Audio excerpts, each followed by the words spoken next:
Okay, so I'm going to start the demonstration on how to shade the 5-step value scale at home just using pencil and eraser. So let me get this to focus here. Okay, so this was what I demonstrated in the previous video on how to draw this. Now if you guys remember, if you didn't see that video first, you do need to watch it.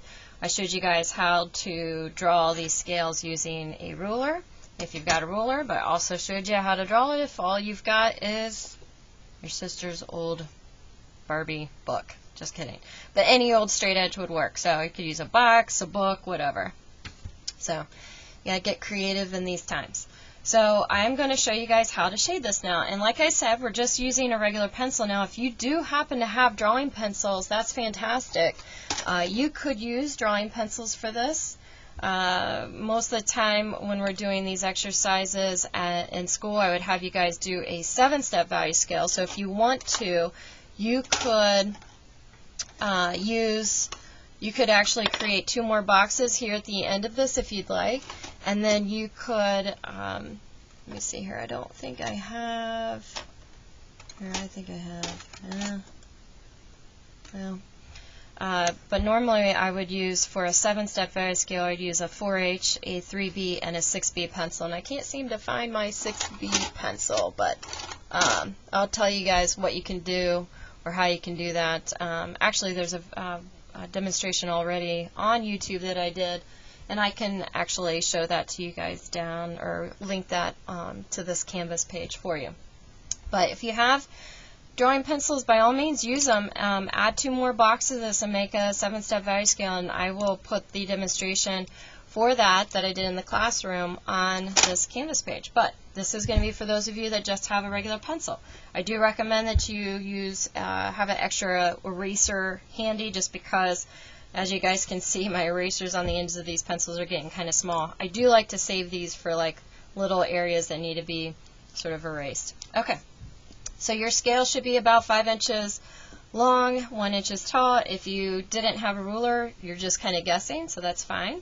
I'm going to go ahead and do this right here, the shading, and I'm going to zoom in so it makes it a little bit easier for you guys to see this. So as always in every value scale, your first box is going to be your lightest, so you're not going to do anything in this box. This is going to be box number 1, and I'm just going to go ahead and label these. Box number 3 is basically going to be the middle, okay? The middle, and I'm just going to put down middle, and I'm going to put 50% gray. So this is going to be what you would consider the perfect medium value. This is going to be white, so congratulations, you already have that one done. And this one is going to be as dark as you possibly can make it, and that will hopefully end up looking black. Now with using a regular pencil, it's probably just going to look dark gray. So I'm just going to put a backslash darkest gray right there, so because these pencils are pretty gray. So what I'm going to do, I'm going to skip the first box and I'm going to go straight to the second. Now my pencil right now is really sharp, and I do find that if I try to start shading with a sharp pencil, I get it looks like lines more than a nice sort of like even shading look. So what I like to do is first start off by, and I'm just going to do this off to the side, and I like to call it, I just call this like kind of basically sanding down my pencil to a nice edge to shade with. So as you can see this? That's what I want. If I just use the tip, see, it looks like a line, and I don't want that. I want something, and I need to get that edge back again, that looks more like this. So this is a yes, that's a no. So I'm going to put no right there, yes right there. So you'll find that up here at the top, wherever I'm working, I'm going to be doing that a lot off to the side, and that's fine. So for this first one that I'm shading in, I actually want to make this really, really light. So you got to be able to control what you're doing. This is actually a really nice relaxing thing to do. So I am barely touching the paper. And I'm just basically letting the pencil fall on the paper and any effort that I'm putting into this is just basically I'm preventing myself from pressing down really hard on the paper. So I'm just trying to go over this with a very light hand, and as I'm going through, you guys can see I do like kind of going at this like a diagonal. I'm kind of going in, and I'm also trying to plug in any patches that I see here. So your goal here is to get this to look as even as possible. So there's what that looks like. So now what I'm going to do is I'm going to do the same thing in the rest of these boxes. Now, even though I know that this is all going to get darker as it goes down here, so 3 will be darker than 2, 4 will be darker than 3, and 5 will be the darkest, I'm going to take the same value that I did for 2, I'm going to take it all the way down to 5. And I'm going to then basically go back, and I will add additional layers on top to make the boxes that I want to be darker. And this does a couple things. One, it keeps everything looking nice and smooth. It makes it look very uniform also too. And it just gives me more practice on control. So it helps me to just kind of control things a little bit better. Now this is getting kind of hard for me because I'm here at the edge of my take my hand off the edge of my sketchbook.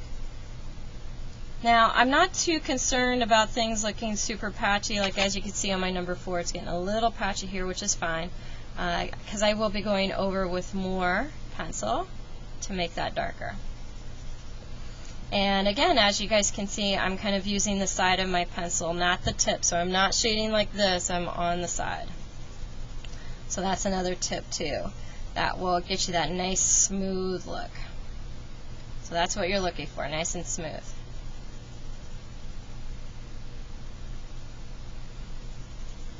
Now if you're finding you're just not liking the look of this, maybe switch up your pencil. That might be the thing.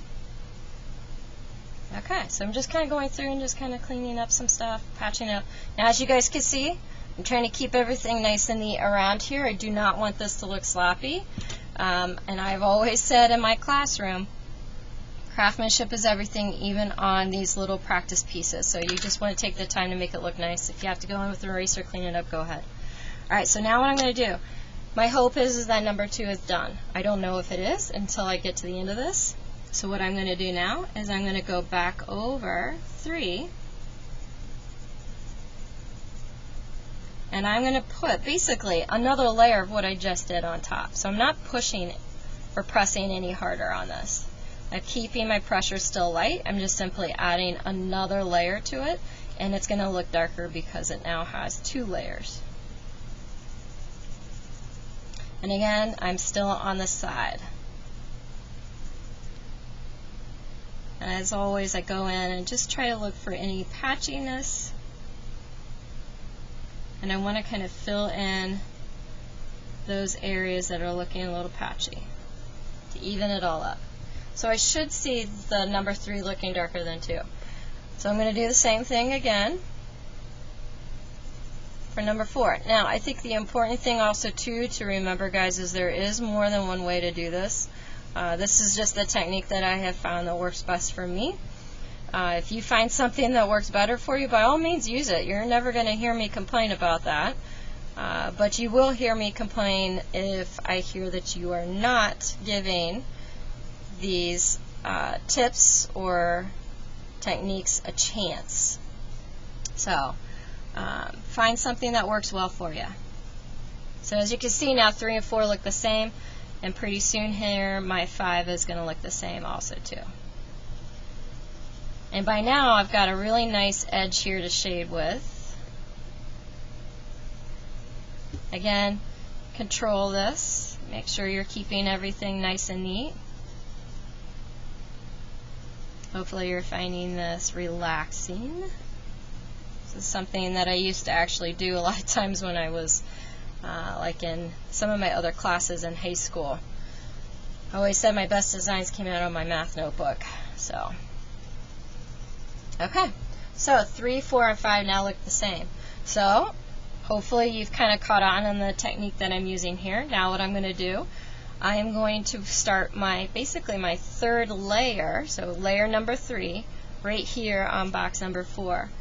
Now, I'm going to start again with just light pressure.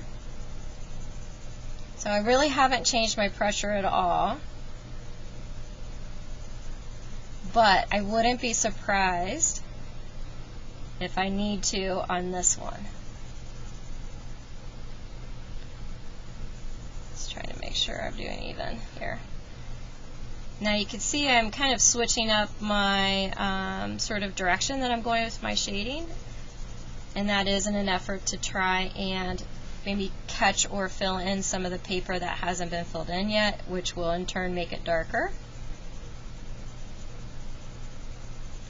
So again, I'm still, believe it or not, just using light pressure. I'm just putting more layers of that light pressure on, and that's what helps, at least for me, keep this looking nice and smooth.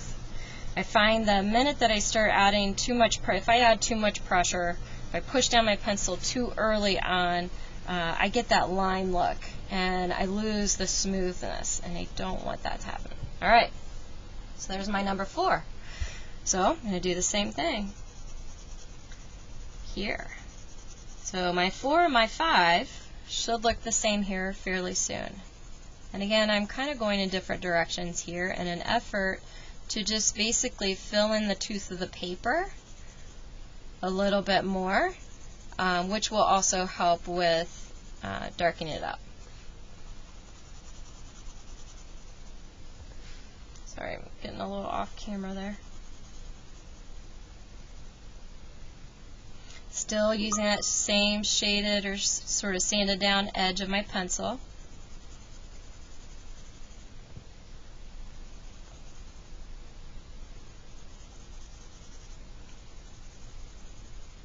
Okay, so 4 and 5 look the same. So now what I'm going to do is go back over 5. So my 1, my 2, my 3 all look pretty good and different, and 4 looks different too. So now my objective here is I need the 5 to look the darkest. So now I am really going to put the pressure down. I'm still using that sanded down edge, but now I am putting some pressure down. So really, this is the first time I have really tried to push down and push hard on my pencil, but I'm still using that nice shaded edge that I sort of sanded down initially.